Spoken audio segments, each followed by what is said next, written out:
各位，立法會完成審議新皇崗口岸相關法例，保安局局長鄧炳強話會就口岸設施做測試，確保運作暢順先至正式啟用，又話會善用人工智能。贊成嘅請舉手。立法會喺1個星期之內完成皇崗口岸港方口岸區條例草案嘅立法程序。政府今個月31號開始接管港方口岸區。保安局局長鄧炳強話，除咗調試各項設備，亦都會同深圳當局聯合演練。個流程暢順啦，機械暢順啦，同埋係譬如係嚟香港啲路唔會有啲擠塞嘅情況，參考咗咧以往一啲大型基建嘅開幕啊，譬如啟德，我哋做咗好多測試係嘛，我哋唔會咧係令到市民嗰個嘅舒適度嗰個感受咧嚟到咧係犧牲嘅，咁所以咧你話幾時咧，我講唔實，但係盡快一定要係令到咧所有嘅暢順為止。作為首個實施合作查驗一次放行嘅口岸，日後通關時間縮減到5分鐘。佢話會透過人工智能平衡快捷同安全。我哋而家有一個叫維盾嘅一個嘅人工智能嘅一個嘅系統喺度嘅，咁可以咧就係睇到你係咪市場出入啊，隔離人係咪一樣啊，有冇形跡可疑啊？咁如果有可以咧，就邀請佢咧就過機，因為我哋香港就並非每一個人都要過機噶嘛。警方國安處早前拘捕旺角2間書店嘅負責人同埋店員，涉嫌展示具煽動意圖嘅物品。被問到點樣確認出售嘅書係咪合法，佢咁樣回應：每一個食品你都要先食一啖先咧，就未必嘅。咁但係咧總有方法，係個來源係點啊？或者入邊大家講啲乜啊？係一個書店老闆，我唔會連一本書入邊講乜我就嚟買啩。被問及如果市民返香港嘅時候攜帶涉及含有違法內容嘅書，鄧炳強話係唔係檢控，要視乎個案情況而定。無線電視記者梁永祥報導。立法會完成規管網約車立法程序，運輸及物流局局長陳美寶話：下個月會邀請平台公司申請牌照，初步都屬意由司機購買第三者保險。立法會完成審議規管網約車4條附屬法例，運輸及物流局局長陳美寶話：下個月會邀請平台公司申請牌照，最快11月底發牌。至於網約車輛嘅牌照，現階段以1萬個為上限。陳美寶強調，司機攞牌嘅大前提係要買第三者保險。而家可能有一啲平台咧，都幫呢啲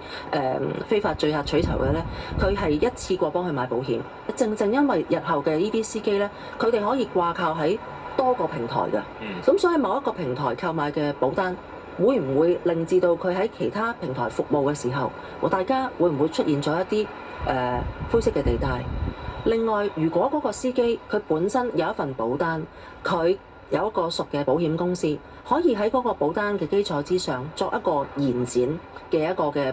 包涵嘅話咧，咁嚟得嘅時候咧，佢會有多啲選擇。為咗確保善用車輛牌照嘅限額，陳美寶話或者會設後備方法。如果有一啲嘅人士佢可能臨時佢退出，或者佢最終唔攞個牌嘅時候咧，咁我哋都希望可以有啲後備嘅方法，令到我哋呢1萬個嘅限額咧係可以咧係充分利用嘅。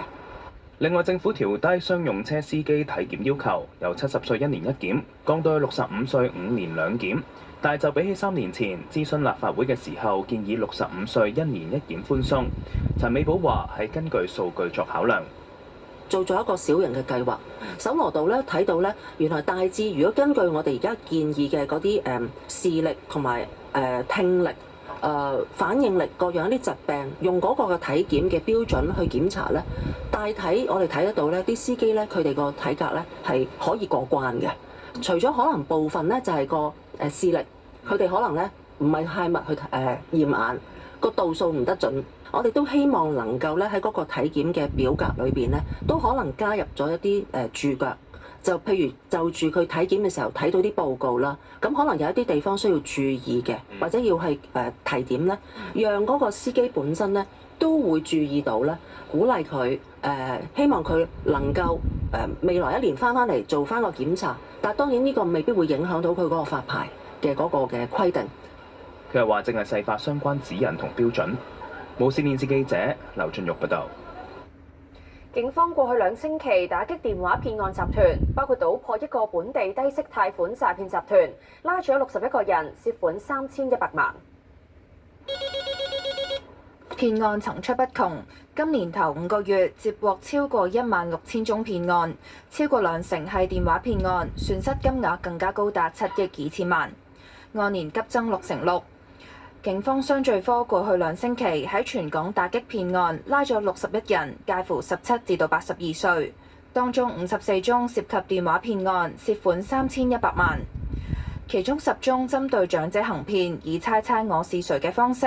冒認親友要求代交保釋金同埋醫藥費，一共22個長者俾人呃，年紀最大嘅94歲。大部分呢啲現金交收嘅電話騙案咧，都係針對長者為主嘅。因此，我哋警方喺度呼籲同埋提醒長者，若果收到陌生人嘅電話，切記要保持冷靜，然後可以親身或者致電親友去查詢。行動亦都偵破低息貸款詐騙集團，騙徒喺工廈租用單位之後，隨機打電話揾獵物，聲稱係財務公司或者銀行職員，誘騙受害人借錢，先收取行政費，當受害人轉帳之後就失聯。集團營運近1年，超過240人受騙，涉款200萬。詐騙集團咧，佢分工係非常精密嘅，並喺中心內咧係設置專打電話嘅崗位，亦都有成員咧係負責去招攬人員打出呢啲詐騙電話啦，並且提供廣告，教人員咧去應對相關嘅對答嘅。暑假開始，警方提醒年輕人揾工嘅時候要提高警覺，唔好輕易相信一啲以刷單員、下單員或者點讚員嚟做招嚟嘅招聘廣告，呢啲呢好多時候都係一啲騙案。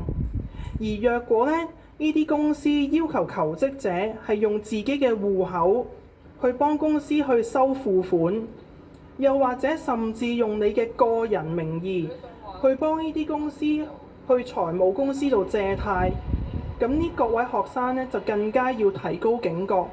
警方提醒市民收到可疑來電要提高警覺，如果有懷疑可以透過防騙視伏應用程式或者致電防騙熱線1822查詢。無線電視記者陳嘉欣報導。美國總統特朗普近日宣稱中國有份干預2020年大選，據報白宮仍然籌備緊國家主席習近平嘅訪美安排。We do them China, United States, so you have a nice short flight in between games. The players would love that. 特朗普同國際足協主席因芬天奴星期5喺紐約見記者。特朗普講笑話，對方倡議如果美國下次再舉行世界盃決賽周，可以同中國合辦，而佢冇談及選舉安全問題。特朗普前一日發表全國講話，宣稱有解密文件顯示中國曾經介入2020年美國大選，並且竊取超過2億份美國選民檔案。北京當局批評美方講法係無中生有、惡意抹黑，中方冇興趣，亦都從未干預美國大選。美國有線新聞網絡 CNN 引述白宮官員話，美方目前為國家主席習近平9月國事訪問美國做準備。官員冇談及選民資料外泄，美方會唔會對北京採取反制措施？加拿大山火煙霧擴散到美國中西部同東岸地區，涉及華盛頓、芝加哥同底特律等地。美國總統特朗普揚言會追究加拿大嘅責任，就山火煙霧帶嚟嘅損失同成本加徵對加拿大嘅關稅。美國首都華盛頓被山火造成嘅煙霧籠罩，周圍灰蒙蒙一片。多個著名地標，例如林肯紀念堂、華盛頓紀念碑、白宮同埋國會山莊一帶能見度好低。加拿大山火肆虐，濃煙蔓延美國中西部到東北部多地。美國環保署話，除咗華盛頓之外，芝加哥同底特律煙霧情況最嚴重。總統特朗普當地星期5喺社交平台發帖文，批評加拿大冇妥善維護森林，係故意疏忽，導致美國被空氣污染侵襲，威脅會將對美國造成無法估計嘅損失成本疊加喺對加拿大商品徵收嘅關稅上，又話會打電話俾總理卡尼，了解佢會點樣應對呢一個局面。卡尼前一日話，應對氣候變化係所有國家嘅責任，加拿大正積極投資清潔能源，反指美國應該採取更多措施。加拿大野火資訊系統顯示，截至星期5，全國有超過800場山火，其中近200場喺安大略省。美國東岸煙霧彌漫，南部德州就受到洪水威脅。喺西南部尤瓦爾特縣有洪水一度湧入民居，剩低滿地泥濘。呢一個屋主話，洪水期間水流好急，佢爭啲被沖走，屋入邊部分家具損毀。當地因為連日暴雨引發洪水，幾百人需要救援。呢個縣過去2日嘅降雨量累計超過500毫米，幾乎係當地半年嚟嘅總降雨量。有氣候專家話，人類活動同氣候變化關係密切。暖化嘅大氣層會從土壤吸收更多水分，導致地表更乾燥，更加容易引發火災。而變暖嘅大氣層喺釋放水分之前，都能夠容納更加多嘅水蒸氣，係暴雨出現嘅一大因素。無線電視記者江川媛報導。重慶彭水琴日發生山泥傾瀉，造成8人死亡，仍然有34人失蹤。當局話大量岩石砸毀民居，形容搜救難度大。事發超過1日，搜救行動仍然繼續，現場有多塊嘅巨型岩石同埋泥石堆積，更加堆到大約30米，即係近10層樓咁高。最大嘅一塊岩石更加重達1萬噸。專家話周邊山坡可能有再次崩塌嘅風險，已經設置邊坡雷達實時監測。事發喺星期5朝早，彭水縣突然發生山泥傾瀉，導致10幾棟嘅房屋倒冧，多個人被埋。